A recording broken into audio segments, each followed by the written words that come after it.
ભ્રષ્ટાચારથી JP Nadda સહિત ભાજપના 4 રાજ્યસભા ઉમેદવારો સર્કિટ હાઉસ ખાતે પહોંચ્યા। સર્કિટ હાઉસ ખાતે ભાજપના અધ્યક્ષ જેપી નડ્ડાની ધારાસભ્યો સાથે બેઠક, જેપી નડ્ડાનું ધારાસભ્યો સાથે ભોજનનું પણ આયોજન કરવામાં આવ્યું। જેપી નડ્ડાની લોકસભાની ચૂંટણીને લઈ સીએમ અને પ્રદેશ ભાજપના પ્રમુખ સી.આર. પાટીલ સાથે બેઠક પણ મળશે। સંવાદદાતા પાર્થ વધુ વિગતો સાથે જોડાયેલા છે। પાર્થ, વધુ જાણકારી। સંપર્ક કપાઈ ગયો છે, ફરી એક વખત સંપર્ક કરવાનો પ્રયત્ન કરીશું। આજે રાજ્યસભાના 4 ઉમેદવારોના નામની ભાજપે જાહેરાત કરી અને ભાજપના આ 4 ઉમેદવારોએ વિધાનસભામાં નામાંકન ભર્યું અને ત્યારબાદ હવે સર્કિટ હાઉસ ખાતે પહોંચ્યા છે। ભાજપના અધ્યક્ષ જેપી નડ્ડાની ધારાસભ્ય સાથે બેઠક પણ છે। સર્કિટ હાઉસ ખાતે આ બેઠકનું આયોજન છે।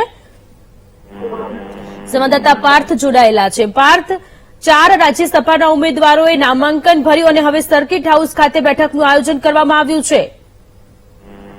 જી ચોક્કસ સરળ, જે રીતની વાત કરવામાં આવે તો હવે ગુજરાતમાં જે ખાલી પડેલ રાજ્યસભાની 4 બેઠકો ઉપર 4 ઉમેદવારોએ આજે અંતિમ દિવસે નામાંકન કરાવ્યું હતું। તેમાં એક ચહેરાની વાત કરવામાં આવે તો તે ભાજપ માટે ખૂબ મહત્વનો ચહેરો છે કે જે ભાજપના રાષ્ટ્રીય અધ્યક્ષ જેપી નડ્ડા છે। સવારે તેઓ આવ્યા હતા અમદાવાદ એરપોર્ટ ઉપર ખાતે તેઓએ સભા યોજી હતી અને ત્યારબાદ 1:30 વાગ્યાની આસપાસ તેઓએ નામાંકન ફોર્મ ભર્યું હતું। નામાંકન ફોર્મ ભર્યા બાદ જેપી નડ્ડા, રાજ્યના મુખ્યપ્રધાન ભૂપેન્દ્ર પટેલ, સી.આર. પાટીલ સીધા ગાંધીનગર સર્કિટ હાઉસ પહોંચ્યા હતા અને ધારાસભ્યો સાથે મુલાકાત કરી હતી। સામાન્ય એવી ચર્ચાઓ પણ કરવામાં આવી હતી અને ધારાસભ્યો સાથે બપોરનું જમણવાર પણ કર્યું હતું।